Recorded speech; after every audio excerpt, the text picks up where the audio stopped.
Well, thank you very much. And with us, we have Brigadier General Rob Spalding. Rob is formerly a member of the U.S. National Security Council. He was also the Special Assistant to the U.S. Air Force Vice Chief of Staff.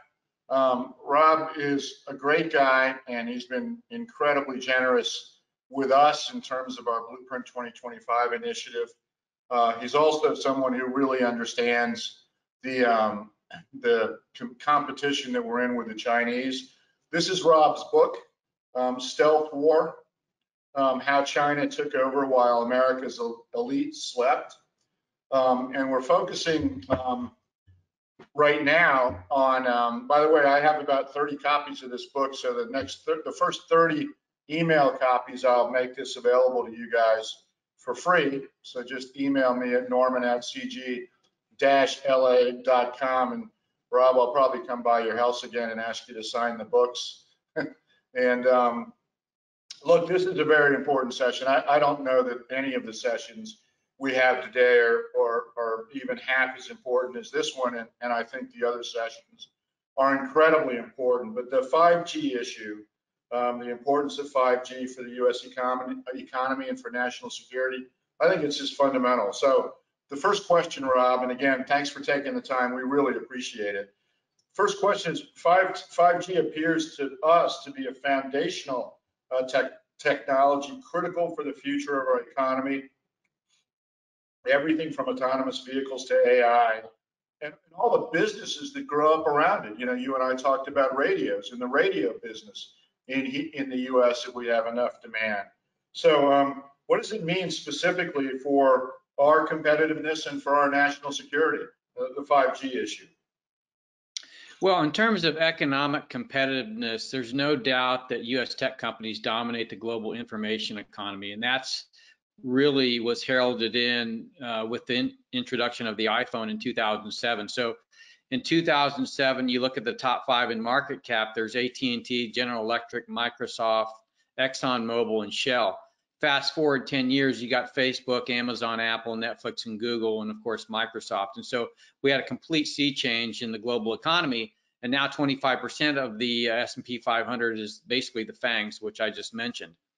So, but that's all built around the smartphone. So the 4G network was really built to enable the power of the smartphone that enabled these companies to really dominate the apps, services, and business models of that economy.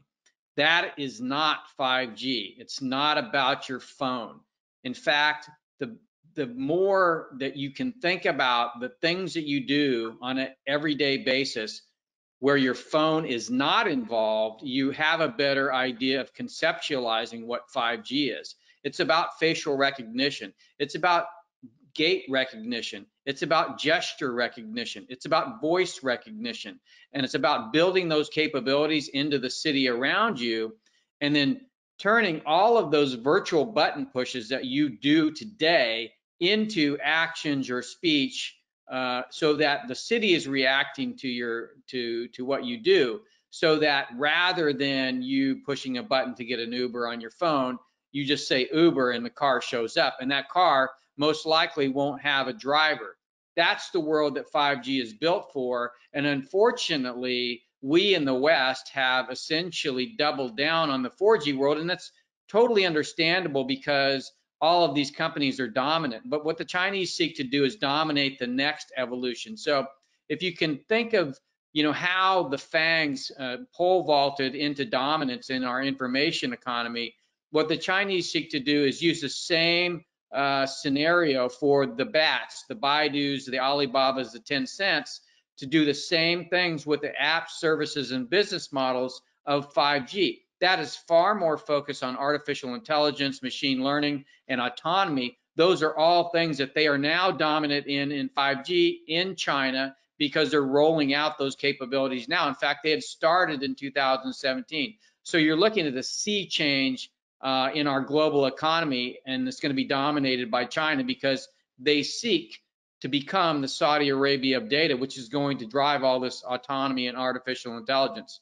Now, not only is that, you know, count for economic dominance, when you look at what the Chinese do with the data, to include social and political influence, it really turns into geopolitical and national security and foreign policy challenges for the United States and other democracies. And I think that's the area where we've been focused on with regard to Huawei, but quite frankly, without building a nationwide secure 5G network in this country that enables the autonomy and AI so that our companies can be as advanced as Baidu, Alibaba, and Tencent, we're going to be left behind in the same way the rest of the world was left behind by the Silicon Valley tech giants starting in 2007. So that's, really interesting. And one of the things that we were talking about in our green room beforehand is that the infrastructure industry doesn't seem to appreciate the seriousness of this issue. What you said in terms of what the world looked like in market cap in 2007 versus what it looks like now, hopefully that drives the point home to people that by 2030, the world's going to be very different. And unless we get moving, it's probably not going to be much of an American world, right? And, I worry about privacy issues. I worry about freedom issues. Those are big issues in my mind. One of the other things that strikes me is, our inability. A friend of mine in Europe calls us the lobster in the pot, right? It's boiling so slowly that we don't realize it until it's too late. But, you hear all these companies say, oh, use our 5G and our 5G network. There is virtually no 5G in the US. We're going to have maybe 20,000 posts by the end of this year, and the Chinese will have 1 million. So there's no comparison. Anyway, the US has never been behind in digital technology. We're clearly behind China in 5G. How did it happen, and what does it mean? How do we really, the point is, how do we get out of the hole that we're in? So I wrote a study while I was at the White House and really talked about the opportunities and challenges with regard to 5G. I actually looked at a white paper that came out of the UK focusing on their deployment of 5G. And essentially, they came to the same conclusion that I did, that number one, the way 5G is deployed really precludes having multiple infrastructure deployments. It's far too expensive. Moreover, the network is actually not as capable as one network. And so, what the Chinese actually did is force their telecom operators to join forces, build one network, and then share that network. If you talk to the network engineers and the radio engineers, this is the way to do it. When you do it, you can actually begin to secure the data across that network, and it transforms the society. Now, what the Chinese seek to do with their infrastructure is to be able to harvest data. Now, that doesn't matter. It doesn't need to be Huawei, because what's happening is Huawei and all the other telecom equipment providers are working together at 3GPP, which is an industry standards making body where the Chinese dominate. And so you're absolutely right. Not only are we not ahead, we are so far behind today in 5G precisely because the Chinese are putting hundreds of billions of dollars into it. And here in the United States, we don't even have a network equipment provider anymore. So it's really a challenge for us. So what's the how do we? Well, my big issue is what would you do? Going off script a little bit, what would you do in terms of step number one, number two, number three? Because this is, in my world, this is about as big an issue as there could possibly be. You were kind enough to introduce me to the people at the Autonomy Institute in Austin. Their idea is to revitalize the interstate highway system by putting 5G posts all up and down our interstate highway systems and create an autonomous truck speedway, which is a phenomenal opportunity, because what that does, obviously, it would create an industry here, but it would also create revenue for the operations and maintenance of our brownfield asset, our most expensive and valuable brownfield asset, but it would also provide rural broadband. I mean, it just would address so many issues, but we don't seem to get up in the morning and go after challenges anymore, right? And so we need people like you to be pretty clear in terms of what the steps that we need to take are and how we get there. Well, so first of all, I would force the telecom operators to share infrastructure. There's no doubt about it. you get, in the case of we have 4 operators because Dish Network is trying to stand up a network, and you have Sprint and T-Mobile that have combined forces. And I would say, so you're talking about in terms of CapEx in the United States, that's 4 times the investment in order to build 4 networks. Each of those networks, because they can only operate in the spectrum that they're built for, really means that you're using less spectrum for each of those networks, which means you probably have, 1/4 or 1/3 the capacity on each of those networks. So you're paying 4 times as much for 1/3 the capability when we could spend 1/4 and you have 4 times the capability on whatever network service provider you choose.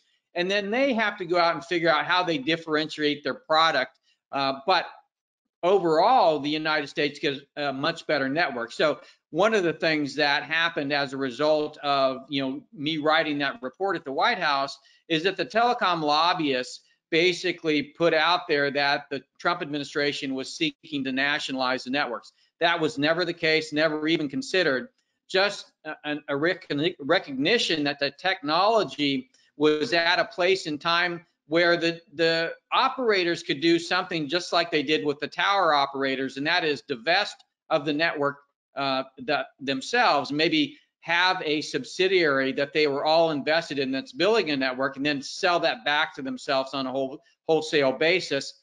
That would allow them to have cheaper operating expenses, cheaper capital expenditures, but have much better service that they could provide to their customers. That's not what we're doing. We're kind of continuing down the same way. By the way, nearly every democracy is doing the same thing. And we think this is somehow better, but unfortunately, where the technology has gone, it's not. The other thing is that every other country in the world is focused on sub-6 gigahertz. The United States is the sole country that's focused on millimeter wave. Now, we talk all the time, and I hear it all the time, about all the antennas required by 5G. Now, that has been marketed in the United States because the only spectrum that the carriers could buy was in the millimeter wave area. So, of course, that's going to be a much more expensive deployment, and there's no way possible that you could deploy a nationwide 5G network in millimeter wave. So we need to actually look at what the rest of the world is doing. In this case, look at what China is doing, and then figure out in our own way, in our free market way, a system that works for a nation that is supposed to be leading the technological world. But as it stands today, in terms of business models and policy, we are behind the 8 ball big time. Yeah, one of the interesting things, I want to get back to the sub-6 spectrum issue in a minute. But one of the interesting things, and it's come up a number of times, is our belief that competition is better. But competition is not always better. Look at our airline industry, right? Our airline industry versus other countries' airlines industries. It really is a question of having an objective and knowing what you're trying to create, and then building policies and creating opportunities for countries around that. I mean, isn't that the better way to think about it, rather than thinking as if competition magically is going to produce the national security result you're looking for, or even the good public goods result you're looking for? That's a really good example of the airline industry. In fact, Pan Am was essentially de facto America's airline for many decades and had a monopoly. Now, before Pan Am Airlines got the airmail routes, and before they developed the architecture, infrastructure, training, equipment to allow safe flight, we had, nobody would really get on an airplane, and the industry was basically suffering. So it took Pan Am Airlines to develop their technology, their infrastructure, and their training programs to an effort that would allow the population to say, okay, flying's now safe enough that I can feel comfortable getting on an airplane. And now, in fact, it's safer to fly than it is to drive your country across the nation.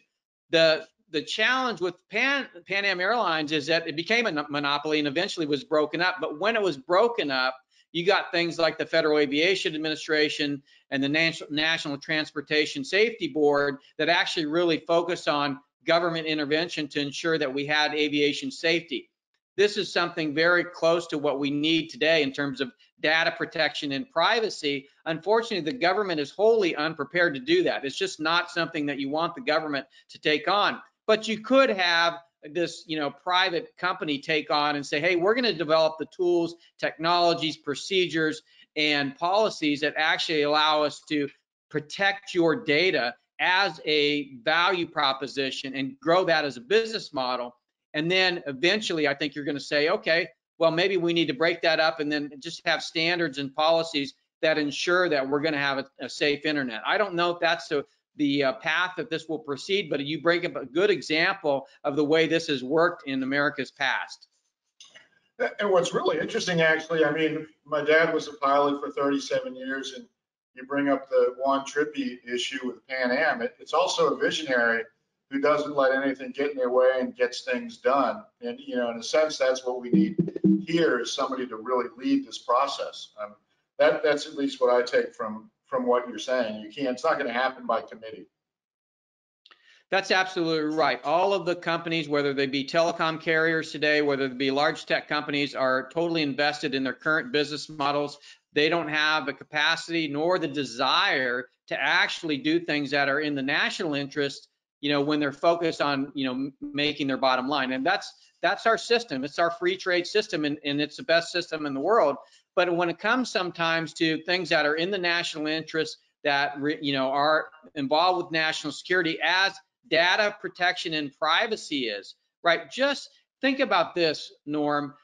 When you look at the way we go to war in the United States, it's about using military force to achieve a political outcome.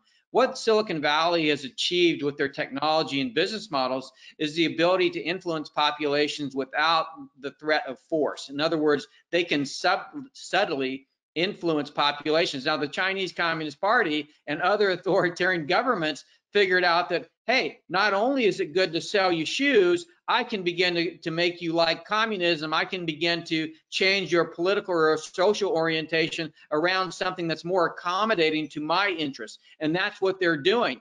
40% of the social media posts surrounding the coronavirus are bots. If you look at the disinformation campaign, the Wolf Warrior campaign of diplomacy coming out of China after the coronavirus, you have this effort to both deflect attention from the fact that it came from China, but also to use social media and other media to basically cause panic in democratic societies, to slow down their response, and certainly to slow down their recovery in terms of their economy. So these are all challenges that are outside the purview of me, an old B-2 pilot. That's not what we train in the military to protect the nation from.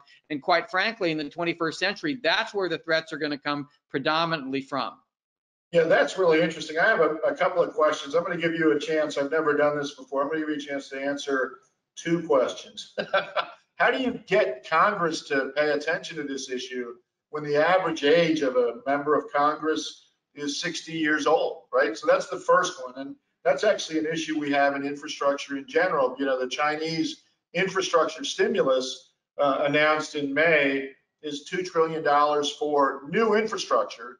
The US infrastructure stimulus never announced is $0 for new infrastructure, right? I mean, just to give you another example. And their whole focus is on 5G, AI, better electricity transmission, et cetera. So that's the first question. How do you wake up the Congress? And the second question, which is somewhat related, is the Chinese can compel collaboration because their champions are state-owned. What should be our approach? So I think you've addressed, you've started to talk about that, but those are two interesting issues. Well, so I was heartened to see that, Hillary Clinton really recently wrote an article in Foreign Affairs that talked about, and if you look at that article and you compare it to the last two chapters of my book, it's really kind of getting back to the Eisenhower model of national security. And that is, we use the military to deter conflict, but then we're investing in our economy, in our infrastructure, in our manufacturing, in our science and technology, in our STEM education, and in this case, a secure internet. These are the things that we should be investing in, and that's what she was advocating in this article. So that's where I think we need to be. Now, to get Congress on board with that, I think you have to educate them that in the 21st century, national security has to be more than just dropping bombs across the world. It's really rebuilding our infrastructure that's currently classified as a D by our national civil engineers. We have to invest in manufacturing. We've lost over 70,000 factories. We have to invest in STEM education and science and technology research, where, during the Cold War, we were at, almost 2% of GDP in those things. And then now it's less than 0.7%. So we have to really invest in different things. We're spending $800 billion in defense, and we're not paying for the things that actually protect the country in the 21st century, which is data security, infrastructure, and manufacturing. Yeah, that's really interesting. I think we have time for one or two more questions. Let me just bring one up, which I thought was particularly interesting. What has been the impact of the disinformation campaigns targeting 5G towers? Well, I think it goes back to this idea that 5G is about millimeter wave, and millimeter wave is really what's been people have been concerned about, because they're not sure about the effect on health. So of course, millimeter wave is used in airport scanners. So that's one of the things that I've found actually quite interesting. But the rest of the world isn't using millimeter wave. The only real places that's good for is maybe stadiums and factories. So yeah, it is a strange phenomenon, but it has been very effective at slowing down the deployment of 5G. So one of the reasons I think, I really, for me, ever since I've met you, the conversations have been really interesting. And one of the things that I think is really interesting is that you're focused on pretty dramatic, by the way, just for the audience's sake, General Spalding is a fluent Mandarin speaker, so he knows what he's talking about at all sorts of different levels. But one of the interesting things is that you're a big fan of private investment in infrastructure. Because private investment drives infrastructure, and it drives technology innovation. That's a big part of the solution here, but you've got to get the policy framework right and the policy incentives right. One of the last questions I wanted to ask, there are a million questions, and we've already sold out your book, by the way, so that's good. There's an issue you obviously care about. One key to bringing us back is to utilize the sub-6 spectrum. You've alluded to that a couple of times, which is currently reserved for the military. How might that work? How could we access the sub-6 spectrum for 5G? So what's happened is the government has invested in something called dynamic spectrum sharing. Nearly all the primes have had a research program in this area, and they've developed technology that allows you really to sense the environment and light up spectrum that's not being used. So we can today share spectrum actually from a technology perspective quite easily, but the FCC rules and policy hasn't kept pace with technology. So that's one way. You could basically begin to share defense technology. You could also share other spectrum that is, quite frankly, if you go around the country, Norm, with a spectrum analyzer, you're going to find out that you've got a lot of stuff that's not being used. So if you think about it, it's kind of like the neighborhoods in Detroit. You've got all this real estate, but there's nothing built on them. And so that's a real challenge for us. And if we were to use this technology, dynamic spectrum analysis, along with much more wideband radios in the sub-6 gigahertz category, then we could transform the way we use spectrum in this country and allow for opening up the innovation and artificial intelligence and autonomy that the country needs. I have one last question. This is from Brad Malatsky. Brigadier General, thank you for your service.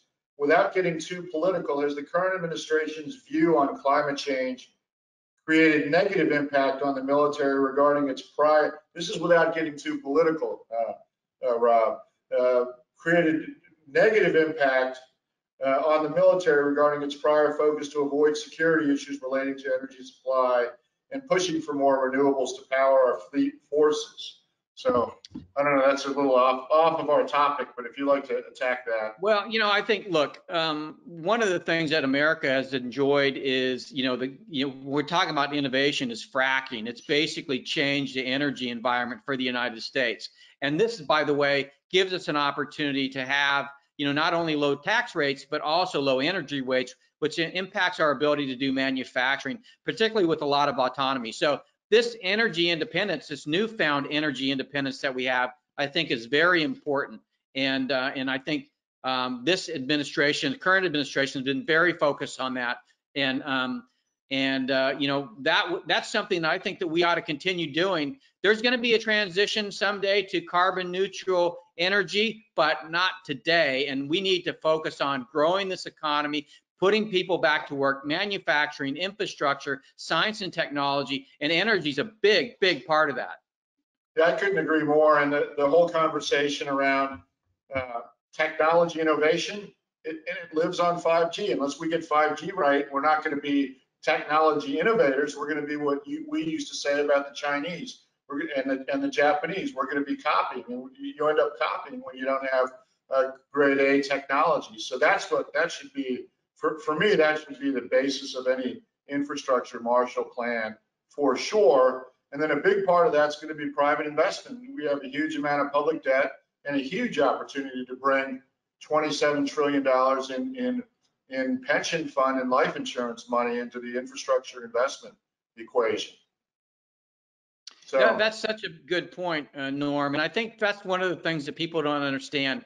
This, when we talk about decoupling from China, one of the big things is the access to capital. And access to capital is really coming through China because most of it is going to China. So that is a challenge that we have. We need access to capital here in the United States to actually be invested in our infrastructure, in our manufacturing, in our science and technology. And that's something that we're going to have to focus on. It's a problem with Wall Street, quite frankly.